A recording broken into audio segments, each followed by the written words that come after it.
What's happening, Billy? Good morning. Good morning, sir. How we doing? All right? I'm doing great. How are you? You can feel it in the air. It's changing a little bit. You mean the weather? Baseball playoffs, Yeah.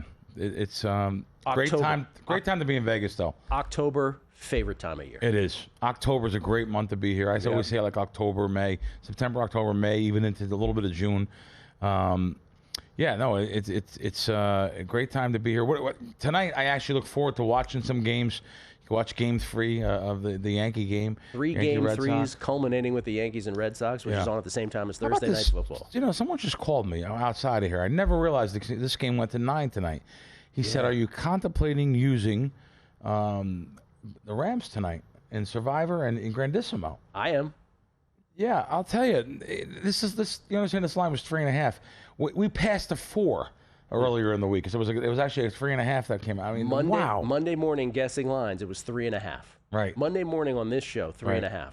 By afternoon, it was 5.5. Wow. And then the rest of the week, it's 9. I was saying we are unlikely to have another week in the NFL this year or any year, really, where we have 2 games that have moved this dramatically in the 3 or 4 days of the week preceding. So this game has gone from 3.5 to 9, and the Ravens, because of the Lamar injury primarily, but a cluster of injuries, has gone from the Ravens being like a 9-point favorite in that game or something? Pre-flop. To a 1.5-point dog. 10, yeah, exactly. Yeah. Over 10 points. Is Lamar worth 10.5 points? I say no. But I'm not betting the game. It's more than Lamar. I know it's more than him. I understand, but I'm just saying, like, for 10.5-point move from the wow. Never see that. It's amazing. 2 games in 1 week? Never. Yeah. What is this, college football? Yeah. Not even that.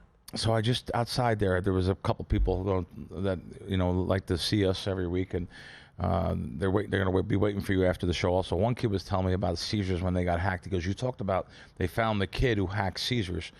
We touched on this show last week, and he told me about this, and I did hear about this briefly, but I didn't want to talk about something like this. But now you could. It's a year later or 2 years later, whatever it may be. He said there was a flaw in Atlantic City, and I knew about the flaw. He said, I remember this. They gave everyone free play on their card. The person that, we don't know if it's the person that hacked, if it was just some kind of system malfunction. He said every single Caesars property in Atlantic City, which they have, I believe, someone will correct me if I'm wrong, I think they had 3 at the time, but they gave him $3,000, and he went to each property for $1,000 in free play. It could be the hacker that put it on everyone's card, like whatever it was, and the Caesars never talked about it. But is this the one where everybody? This is the second person that told me this. Everybody's account went to 0. Was this the incident? No. That was a different That incident. was different. That was a couple of years ago. Right. That was the sports accounts went to 0. This was the actual your card free play in the casino. Oh, gotcha. Second person that's told me this now. Second person actually did it. Now the first person told me. For some reason, he said, listen, I had $850 on my card I didn't have before. For some reason, I went next door. I think there was another casino next door. They had the Wild West. He said, I had another $850. I knew something was wrong. Like, he knew that they were giving, maybe it was Trop or something. It might have been the third property. I'm not positive. But anyway, I don't know why I'm laughing. I'm not rooting for the bad guys. I'm not. But I just can't stand the Caesars Corporation. What's the proper behavior for the bettor at that point, in your opinion? Like, all of a sudden, money's in your account. Listen, I've always say this. I go to a cage cashier, and if you're overpaid, I always give them their money back because they're accountable for that. Even at the sports book or anything, they are responsible for that draw. So, of course, you do the right thing there. Slot attendant pays you too much, you give them, you make sure they whatever it may be. Because a lot of times I don't get my money counted. I said, just hand it to me. I was shorted, actually, $100. I was shorted $100 out of a $5,000 pack once.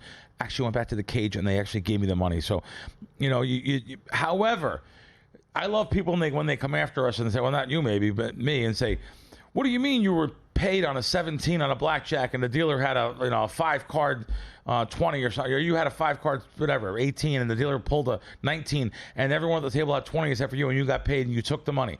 Listen to me. Find someone that's not going to take the money off a table. You play the Nicky the Dunce and just say, you didn't realize you thought you won, whatever it may be. But listen to this. I want to, because I just got this before the show. This is literally right before the show. I got this because it's similar in terms of what's the proper behavior for a gambler. So here's a situation. No names here. Let's say somebody comes across, this actually happened. Let's say somebody comes across an abandoned machine waiting for a bonus to be paid or to be played. Walking around and find a slot machine with free games pending after somebody triggered the bonus and walked away. 0 credits left on the machine, so must have been a last spin on the exact right bet amount, $7.50. Nobody around the machine, near the machine, nothing. Waited a couple more minutes, flagged down a slot person, expressed concerns about not knowing what to do in this situation, what's allowed and what isn't. I don't want to get in any trouble. Offer to walk away if it's a gray area. She gives the permission. Let me get this right again. She gives the permission to play it and says, push the button. Person asks her to stand there and stay until the bonus is finished just to be safe. The bonus pays out, not enough for a hand pay. And the person says, now what? And slot person gives the go-ahead to cash out the ticket. Question, was that handled properly both ways? What's the rule in your So there was no money on the account. There was no money on the machine, but it was in a bonus mode. Is that what you're saying? There was no monetary dollar that the previous person left in the machine. Then I have no problem playing that at all, and tipping the slot person. But the slot person probably wasn't doesn't have that authority. Didn't have that authority to say that. Yeah. They probably. I was going to say they probably maybe even looking for a tip. In the situation, it matters what casino. You know, I go to casinos. There's a strip property, and the cleaning staff's looking for tips. I hate to say it. When you go in like a high level room, they see you a couple weeks in a row or whatever. They're some of them are very nice, but like I know one in particular. I'll just say it's Foxwoods. The guy came in every week and said, this machine's good. I got the cleaning staff telling me what machines are good. You know, it's a con. So, but you know, because I'm a little bit of a sucker too. I'll give the guy $10 to leave me alone. You know, so they know a mark when they see it. Get lost. Yeah. So you know, it just and that is. Granted, some of them are very, very nice. I knew the cleaning staff when I was playing weekly at the Wynn. Such nice people, never did anything wrong. Great people. I love taking care of them, actually. But this situation, I probably would have played. So whoever sent you that there, I probably would have played it off. Sounds to me like the behavior was very good. Let me tell you, but you got to be real careful playing. Someone hits a jackpot. They get so excited. They hit a jackpot. They get a hand pay. They leave the machine after they get paid. They just think, oh, they won, and leave the credits in there. That's a giant no-no. I see it a lot, though. So in other words, they left their money in there. You can't. You know, I'm hanging around with a lot of people that come in town. I talk to them a little bit, and they love getting those vouchers and stuff. And I'm trying to tell them you can't be careful with the vouchers, because they can technically throw you out. I seen an influencer. Boy, I want to give him credit. I just forget. I seen an influencer recently. What he did with the vouchers. So if he's seen a credit, but he was not saying seen the credit. If he has he's playing and he has 35 cents left, instead of having to go all the way to the cage to get your 35 cents, he puts the voucher in the machine. There's a last chance feature where you can get a free spin, depending on the amount of the voucher and the amount of the spin you play. But you have a free shot to get a spin. So you get an extra spin sometimes. That's what he does. I thought it was a great idea. That's probably the way to do it. Yeah, and I'm sorry, I can't remember his name. He's actually a big influencer in town. But for those who haven't or are unfamiliar with you, or maybe even those who are familiar with you won't know the answer to this. I may have been asking for myself. What if you had your entire gambling bankroll? What percentage is on sports? What percentage is on table games? Or machines? Or machines. Okay. Everything else, let's say. Sports betting versus everything else. 99.5%. Okay. Yeah, though. But you machines are something. You love the other stuff, though. I enjoy video poker. It's my getaway. Yeah. And I ran a little bit lucky the last couple of years. So, but even though I know the games, I know the strategies, I have the software on my phone, which is shows you exactly every hand to play perfectly if you have a question, which I love. But by the way, you don't even need the software. You could just Google any game if you're playing video poker. Just Google any game. Double bonus. It'll show you the strategy. Usually Wizard of Odds comes up. Michael Shackelford's site. It's free to just look at the strategy. Wizard of Odds is great. Yeah, he's great. Great resource. He's great. He's another bug, though. I don't understand him. I try to follow him. I ask him a question. He doesn't even answer back. I give him free traffic here. What'd you call him, a bug? He's a bug. He's a bed bug. They're just too smart to answer. Oh, no, he's probably a really nice guy. Very highly intellectual. Yeah. He goes hiking all the time. He's very smart. Smart guy. But he's a bug. He's a bug. So anyway, though, going back to that, I will play video poker. and it's my little getaway, and I try to always play a positive play. If you see me gambling anything, even a table game you mentioned, I'll play table game promotions as long as they're giving me something, as long as they're giving me match plays or giving me. But I haven't done it in a while. I used to, like when we had Matt Boyer. I used to go on those trips all the time because they would give me great promotions, walk-in promotions. You put so much money up in the cage, you make it look like you can lose that kind of money. They just, these casinos are very greedy. Oh my God, there's $100,000. Yeah, we can beat this guy. Let's give him $5,000. Well, I'm still going to play. I'm not going to take the money and run.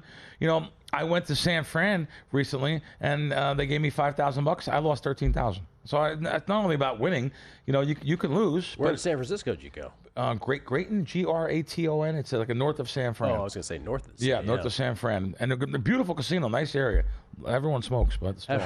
Have you spoken to Matt Boyer, by the way, since? Back and forth a little bit. Yeah, okay. Yeah. Matt's going to be going away for a while. Going away for a while. Yeah, for about a year. Eric Pennell, I believe that's how you pronounce it. Gil's reach of music kills me every show. LOL. See, Kelly stepped on my my E40. Did y'all catch that one? Chris Heath, Gil as a rap singer is never disconcerting, but I'll have to hear for myself before I use the description for Mike Palm. Mike Palm with Bone Thugs back in the day was unbelievable. Jay Buckley, two of my favorites every Thursday, always lands in the win column. All the best from back east in New Hampshire, and see you guys again in June. Thank you, Jay. We'd love to see you again. Fun house. An entire poo-poo platter is merely an appetizer for Kelly. How fat is that guy? Well, he's not fat. He's lost 94 pounds. Put some respect on his name. Mike Rouse. Is Bill, I know you're just kidding. Mike Rouse, is Bill willing to disclose his grandissimo entry name, or can we have a guessing contest? All right, I'll give it out. I got to log in before the show's over. Isn't that crazy? I don't know what it is.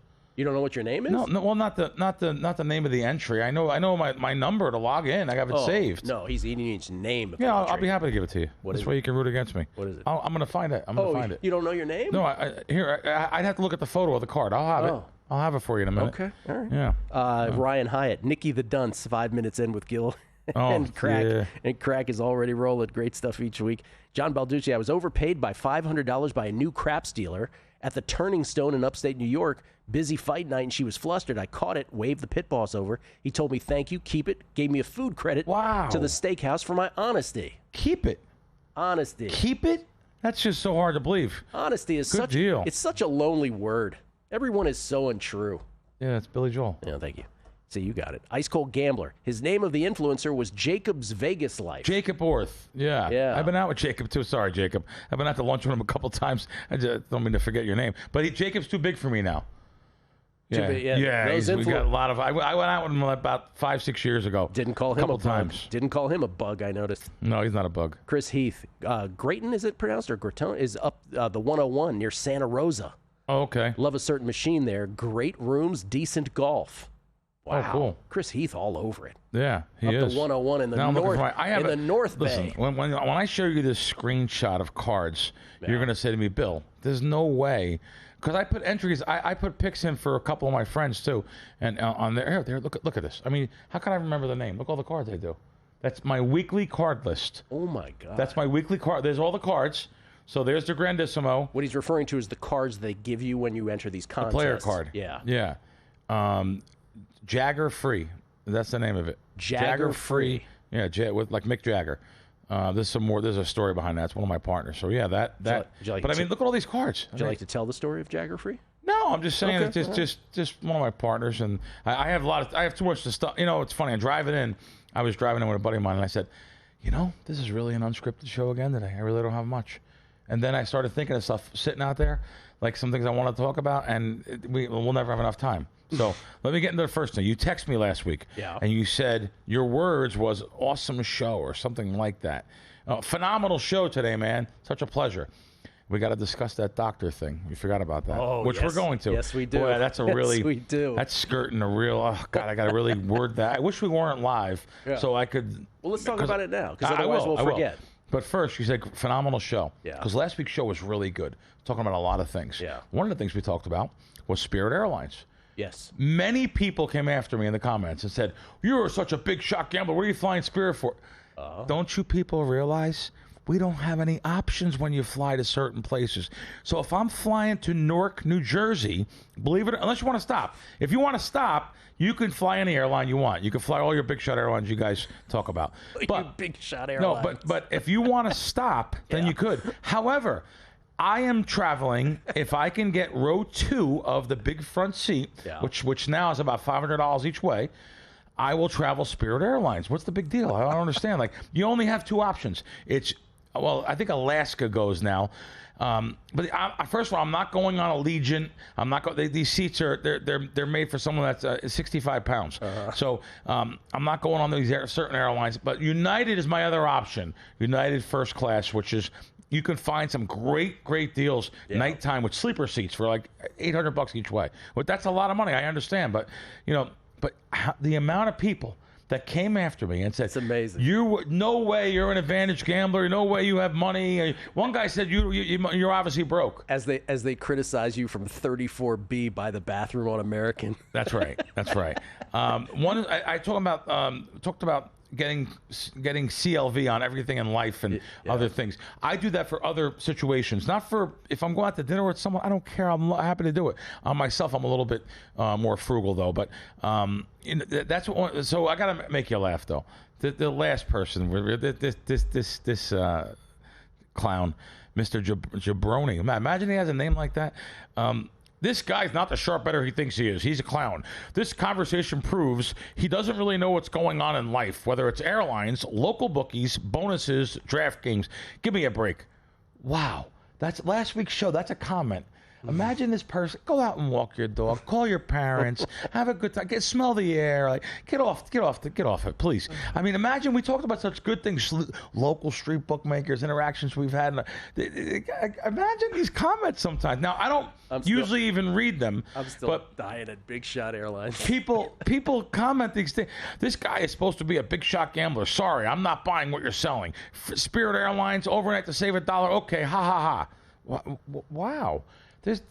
Don't they realize that? First of all, they probably never sat in a big front seat. How comfortable it is. Now, granted, there is Spirit's clientele. Sometimes you go to Philly. You have some. I got thrown off. Not thrown off. We disboarded the plane twice in Philadelphia for when they used to go nonstop to Philly. You just don't have any options unless you go nonstop on. I'm sorry, unless you stop. Now, even to Philly, you only have American. Yes, you have American and you have Spirit, and you have Alaska, I believe, or no, Allegiant. That's it. You don't have any options if you don't. But anyway, again, normally not reading the comments. People sent this to me and said, "Do you believe these people?" I mean, Anyway, I thought it was kind of funny. I tried doing it. I usually am on the Big Shot Airlines, as you describe them. But you're right. Every once in a while, you're in a pinch. Vegas is tough. Vegas is not as easy as you think. Vegas is not as easy. They cut airline. But Spirit was going bankrupt, and the other companies didn't come in and pick up the routes, and it's not easy as you think to fly nonstop. When Gracie was younger, I went to meet her. She was coming from Toronto. I was coming from here. Went to meet her for a Blackpink, a K-pop concert in Chicago. So I had to leave a numbers game Friday, and the only flight that worked for me to get to Chicago to meet her for the concert, to pick her up at the airport and then get to the concert, was a Frontier flight. And it was one of the great experiences ever, because you know how you look up at screens and you're like, oh, when is my flight leaving? Right. There is no sign of any Frontier flight on any of the screens until you have to ask and you figure out where the terminal is. Oh my God. Excuse me, where the gate is. Yeah. And then only when like 5 minutes before when your flight was scheduled to leave did someone show up and be like, oh yeah, we're leaving in a couple minutes. That's the other airline, by the way, Frontier. So it's tough to fly that airline. I was like, I'm not doing this again. It's tough to fly Frontier, Allegiant. That's the other airline. So okay, let's before we go to break here. Yeah. Gil, have you ever talked to any of the sports betting customer services? You ever call up one of the numbers? These new apps, they're not new. They're 7-8 years old now, but they have the customer services, and you want to call because a bet was in there, something where you're looking for something, or they're outsourced. A lot of them are out of the country. Of the legal sports books. The legal sports books. Yeah. I'm talking about the legal sports books. Yeah. It's a joke. You're talking to people that don't know. I use that term. They don't even know what 11 to 10 is, some of them. What were you calling about? Calling about a bet, a live wager that I made, and they graded it wrong. So I figured I'll go that route. I figure I'll go the route of, by the way, isn't that amazing? They grade things wrong. You know, my buddy that's out here with me, he just told me about stations graded something wrong on him. So he said, you really, I don't check a lot my balances. What's interesting is that you decided to go that route rather than just go to the counter of some sports book in town. Yes. Yeah, I did. Because go to the counter. You know what they're going to tell you? Call customer service. We don't know anything about that. Or they wouldn't tell us. They're glorified secretaries at the counter. What do they do? Say cut someone up in the main office? Nobody? No way. How often do you get something graded wrong? This was very unusual that this happened. It just so happens I caught it. Yeah. And now I'll look a little bit more. But I'm not joking. They have no clue. They hire these people. They're reading from a script. They don't even know what they're reading. Like, I had the better off putting my Aunt Marie from the Bronx on the phone to handle gambling customer service. I mean, seriously, she'll know a little bit more. You know, she bets with the hot dog guy still. So did you get anywhere, or how long did it take? Absolutely no. In the end, they said, "Oh, I'm going to have someone up. I passed your concern to someone else. I have to give it to somebody else, and they're going to email you." They've never emailed me yet. Yeah, you're talking about. By the way, it's a $2,000 swing. It's just so stupid. I don't get it. I don't get it. But anyway. Bill Krackomberger, Unscripted. I'm sitting here cracking up because Bill with his comments saying, you people in your big shot airlines. Oh, God. This is, we get tweets at Beating the Book. Johnny Vegas. I can't rip people for flying certain airlines. I won't do a layover on my way to Vegas, and several don't offer nonstop. Hence, why I always use Southwest. It's ridiculous. People were commenting on Crackman flying the airline of his choice. Joe C., our buddy, Joe C714. Good guy. And thank you, says, the first guy. Gil, Bill, Fezzik, Wishnev are the true gentlemen of the gambling world. Generous, gracious, and always unfiltered. Good, bad, or indifferent. That's very nice of you, Joe. Thank you very much. Same can be said about you. Jordan Pagel is a great question. Jordan Pagel. Gil, what do you think? What do you think Vegas will get first? Legalized sports betting or an international airport? That's great. That's an awesome question. I don't know. Toss-up. Total toss-up. Tony Tags. If I remember correctly, didn't Todd Wishnev meet the grandfather of the quarterback that authored the Yom Kippur Massacre on a plane, wondering if it was a Spirit flight? Love the show, guys.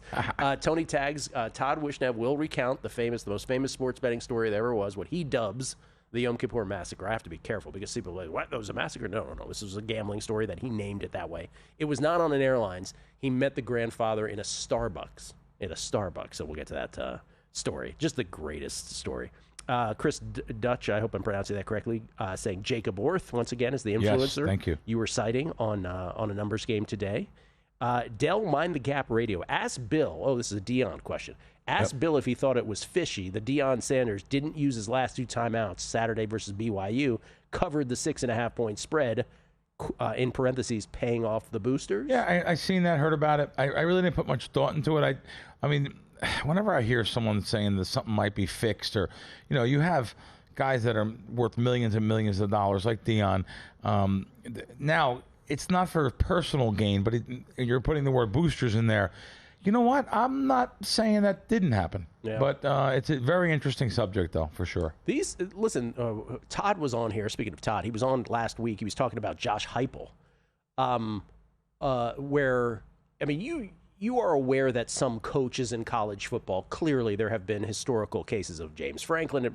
Bill Snyder was always the real sort of bar of this, where college coaches clearly were aware of what the pre-flop spread was on their game. So, hey, in addition, maybe if we can cover 2, everybody will be even that much more happy, that kind of thing. But a couple weeks ago, we were seeing this with Tennessee, where it was just, bro, you're blowing out this team. You're so clearly aware that the spread was, I think it was like 38.5, and they were up 32. Don't hold me to that exactly. But basically, they needed a touchdown in a blowout already to cover the already cartoon-like spread. And okay, we're aware that goes down sometimes, but the way that Heupel was doing it was there was so little time left on the clock, and he was like aggressively trying to matriculate the ball all the way downfield to do it when it finally sort of called off the dogs just before. But it's like, bro, what are we doing? That we've gotten to the point where like that overrides everything. And these are sports bettors saying this. Sure. Where it's like, okay, I get it when you do it subtly, but when you're doing it on the last drive in such aggressive fashion to try to go full field, which has no bearing to football itself, right? Yeah. it's gone a little No, much. things make you. Yeah. I'm still not that I'm not over it because I was over it 1 second after it happened. You said it last week about being numb after something. Oh yeah, the Rams. I'm still not over Eagles. that guy just not going down. You got to get the individual achievement. Jordan Davis. Yeah. But and last week, someone wrote into you and was saying, "Oh, great job, Bill, on the Red Sox and Twins." I gave that out. Red Sox to make the playoffs and Twins not to, but it wasn't official. If the Red Sox could have lost 2 games in a row there, and the other teams, they could have came back on it. It would have thrown me out. So thank you. Now I can say officially thank you. I don't really give out too many plays, and everyone, people, they grade you on one play, and they get mad at you if you lose a game or whatever. You guys are special people to do that on this show. You give out plays every day, and I guess that's part of your job. I guess you give out later on. Is it the second? But what do you usually give out, Kelly and? Some of the guests. We recap all the recap. That's the right word. You've seen the Ryder Cup. I know it's Thursday. Those Ryder Cup fans just out of control. Oh. Just so bad. I actually was almost like embarrassed for golf. The game of golf I used to play a lot, and I enjoy watching. I enjoy going to some of the majors. It's really fun for me to see what Rory went through, and a lot of it. Not only Rory, I mean, he's with his wife, and was a beer thrown on her or something. I think it was someone that was an accident. I think that was an accident actually, but just the idea of some of the other things, and the one guy calling him, and Rory's like, "Throw that guy out." Yeah, you know what I mean. And he should have been. Why abuse? Why is it just people just like to be on TikTok or Instagram? It was recorded, of course. I've brought this up before with tennis, so forgive me if I'm repeating myself, but the tennis establishment, if I can call it that, it's kind of a loose word, but like the tennis tours can't stand, like there were, Tennis Channel sort of briefly had a flirtation with betting, and Brett Haber, their main announcer, kind of gets what a money line means, and what, he understands what the percentage, he's good enough with betting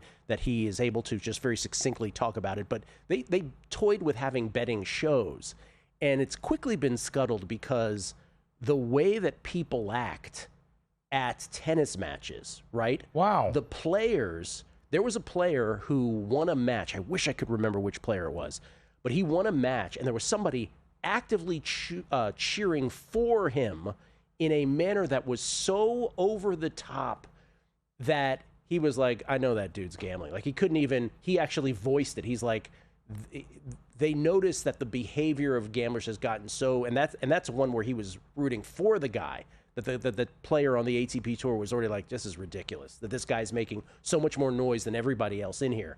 And that's the good stories, right? The bad stories are a lot of these female players are getting harassed online when they lose. Online, right. And I know there's a lot of people listening here be like, if you don't want to do it, then don't be, it's part of it.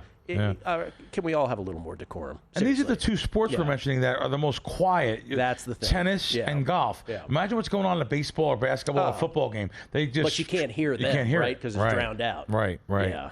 Wow. All right. Anyway. Let's get into this. This is a dangerous subject. Only because I can't believe how stupid this guy was. So, I had a doctor friend. Oh, yeah. Who, by the way, I have, it's amazing how many doctors I know that love to gamble. They love it. So now I don't even want to tell them what I do, but I'll come into situations sometimes where they know what I do, when, without telling them. So I got to be friends with a doctor, and it's funny. I got to be friends with a dentist back in Jersey. We'll go to him first. And he wanted to know about sports betting and different things. And I went out with him a couple times, and the casinos, and showed him some edges. And he's a really nice guy. Got to be friends with him. And the reason why I don't talk to him anymore is because I went in. I always paid him cash for services for him and my wife. I always paid him cash. And the one day I left my money clip home, and I said, listen, Doc. I said, I'll come back in an hour. I'll come back and I'll pay you that $900. It was $900 service. I must have had something done that was. And he's like, do you have a credit card? I was like, hold it. Wait a minute. I've known you for 10 years, been out with you, talked to, and you won't let me go. Here's the credit card. Take it. Never talked to him again. Recently ran into him in a restaurant. I was in Joe Italiano's Maplewood in South Jersey. Ran into the dentist. He said to me, oh, my God, I haven't seen you. I love you. What have you been doing? How come you didn't answer my thing? And I told him. I told him why. You said. I absolutely did. Yeah. I told him why. He goes, Bill, I didn't mean not to buy it. I don't even know I did it. I'm a businessman. I don't realize what I said, and we're friends. I can't believe it. You know, that's why. Because I wanted to pay you cash, and you said, no, I gotta have a credit card, or I have to call the police department. You know, he didn't say that, but I mean. So what we were saying here, what we were saying here is we have noticed that this kind of behavior. No, they're regular. They're civilians. You can't deal with a lot of civilians. You got to be careful dealing with this one doctor that I'm going to refer to. He wanted to. He goes, oh man, my guy's great. You should play with him. He's the best. My standard line is, of course he's the best. You effing lose. Yeah. Of course he's the best. Yeah. You know.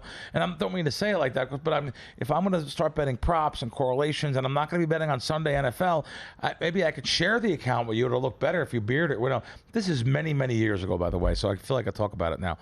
Sure enough. What do? I win like 10. I won 12 grand. I said, listen, we're going to split whatever I put in, 6,000 each. And the bookmaker ghosted him. Ghosted him. Yeah. And he was fuming. And he says, come in the office. So I came in the office, talked to him.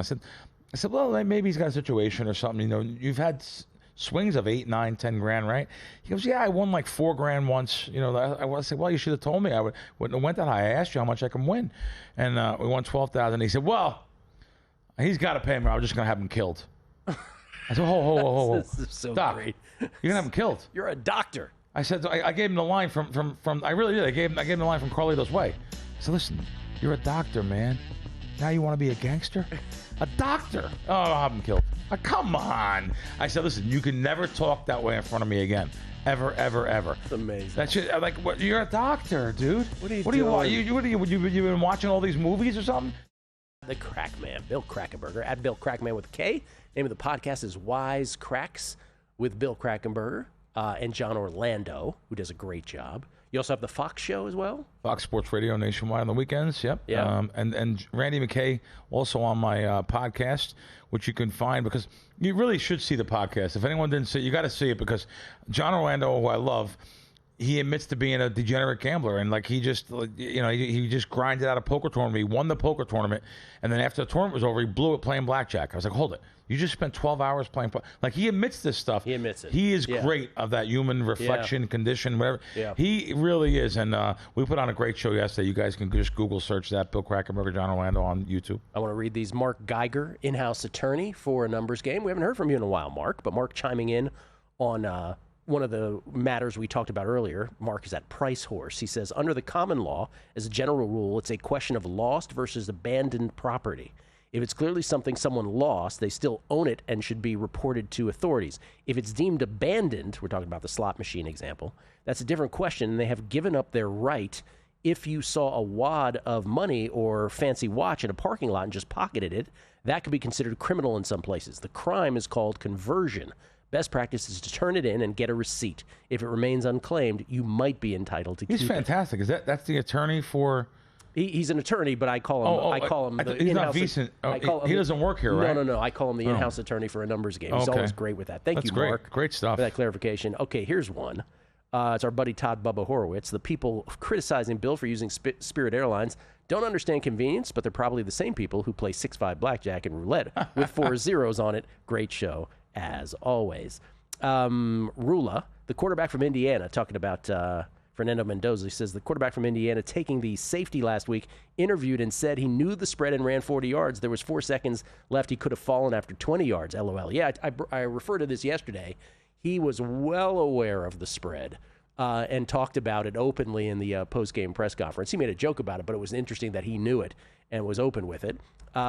Let's see. Respect the process. Crack man on that psycho bunny. I see you, Crack. Respect. My man. And this, catch. There you go. Good catch. And then this one, this is fantastic. Montreal Max. My man. At Stardust Book. He says, I want to meet him. My music buddy Bill shared a photo of a young Crack last night, and does Gil know he's sitting next to the guy who could have given Mickey Rourke a run for his money and the Pope of Greenwich Village back in the day? This, ladies and gentlemen, first time ever on a numbers game. That's some photo. How old are you there? Wow. I think it's my graduation from high school, or it may be, I was about 17. Yeah, 17. I think I was 17. So it is my graduation because my grandmother made that cake. My grandmother was a fantastic cook, obviously, made that cake for me. So, yes, that was my graduation. He was 17 or 18. 17. Man, look at you. Look at you. Look at that hair. Isn't youth an amazing thing? It is. Bill Krackomberger at the height of his powers. Yeah. No, that was, it's funny. I worked, as you could tell, I worked at my cousin's jewelry store. I did many, many jobs in my life, as you guys know. I was working for my cousin on the weekends. Thank God, God bless him, he passed away, Tommy Corcoran. He married into the family, a great guy. He had a jewelry store, and he was always hiring me for something. And I remember I was like, he said, hey, listen, this weekend, can you go outside and play Santa Claus? It's like the weekend, I want people to come in the store. He owned many businesses, 4 jewelry stores, diamond cutting industry, Antwerp, Hong Kong, New York. Loved Tommy did that. And diamond stores always in Antwerp. Oh, always. Yeah, that's probably how he died. Yeah. He died at 55. A good, healthy kid, went to the gym all the time. Being in those diamond mines, being around diamond cutting, he came down with lung cancer, never smoked in his life, and was dead in less than 30 days. Jeez. It's unbelievable. I just went to his grave. I was just terrible. But anyway, can we put up that photo is all the jewelry. He used to just give me jewelry. I mean, he was great. And let's put this up again because Kelly has a question in my ear. Oh, so sure. we see on your left hand, which is prominently displayed. You have a ring there on your ring finger. Yes. You have a watch. What are you holding in the other hand there? Oh, the knife to cut the cake. Oh, wow. Okay. Kelly, you're great. You're listening to everything. You're paying attention to the doctors threatening people to kill people, and now you got you see the knife in the hand. Yeah, I'm cutting the cake with the knife. Yeah. I was like, what is he doing? That was a bowling ball cake, I believe. No, the bowling ball was 8th grade. I used to bowl when I was a kid, but it was a bowling ball cake. But that cake was my graduation cake. My grandmother, great cook. Now, if we told that kid, that 17-year-old kid, that you'd be sitting here talking openly about all this stuff, impossible. Would he be like, oh, that sounds about right? No way. You'd laugh about it. Oh, come on. Because what were you thinking then? Well, I was a little degen then. So my cousin taught me how to count cards at the Boardwalk when I was, a couple of years earlier. Yeah. And we played head-to-head blackjack in the garage. I lived in gambling towns. We played blackjack, pitch quarters behind the post office, and we did a lot of things. A lot of edges my cousin taught me. Very smart guy. But yet, I would go to Monmouth Park or Belmont or Aqueduct and blow all the money, and even AC. I was in AC by this age, just like a lot of kids were. We were underage. This is not quite 40 years ago, right? Not quite 40 years ago. Yeah, that's exactly right. But it was a glorious time. I want to tell you something. I had a lot of, even though I never drank, never smoked, never did, I was working jobs and I loved girls. I mean, and I hate to say, girls loved me. Girls loved you. I mean, look at that tanned photo. The girls, they I love me. I usually don't talk like that. So, but and my wife would probably get upset now. But only because I knew my wife then. But yeah, no, I had a lot. I grew up on that Boardwalk town, and it was the greatest time of my life. And you know what? Getting older now, I want to say something. Boy, it's a live show. I say this. I have money now. I didn't have money then. I didn't have any real money then. I mean, who does it? 17? You want to know the truth? Right, yeah. I might have been happier then. Oh, interesting. Might have been happier then. I'm not saying I'm unhappy. Right. But I'm just saying the stresses of life now, the stress of what I do, and the stress of, I really probably need some help. Making other people happy, try to make people happy. Well, that's not something. We have responsibilities as adults, right? You have a wife. Some people have kids, obviously, most prominently. Yep. I'm glad I don't. Maybe you have friends. I'm glad I don't have kids. Don't have kids because of the state of the world, you mean? Because the way the world is. Yeah. I'm glad I don't have kids that I have to explain to them. They have to go into certain bathrooms. I don't want to have to do that. But at 17, none of us have these concerns, right? I had none. Yeah, I mean, the world is our oyster. We think there's endless possibilities. And by the way, there are in this country, right? Yep. Generally speaking, we have way more opportunities than anyone else does in the world. And so, it's just amazing to see that picture of you. I've never seen a picture of you. Oh, really? It's funny. I hope Bill 80 doesn't mind me telling this story, but yesterday we were talking about Greg Peterson was on the show. Sure. Greg Peterson was talking about how he runs 12 miles. Yeah, every day, right? Every day. Never misses for like a decade. For the last, we were unclear if it was the last 9 years or the last 14 years. Wow. Either way, it's an amazing streak. And Bill 80 texted me. I didn't have my phone during the show, but Bill 80, founder of VSiN, texted me. He said he ran, I want to get this right, he ran every single day for, was it 7 straight years, he said?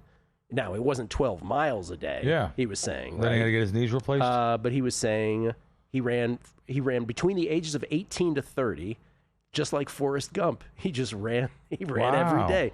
And I kept running, and I kept running, and so then I was like, "What stopped the streak?" And for him, he was like, "Oh, I got a job at the Chicago Sun-Times." So life got in the way of this thing. But anyway, it's all. And I don't mean to say that I'm not depressed or anything. I'm happy. I'm just saying back then it was just I had a few bucks all the time. I was always working, so.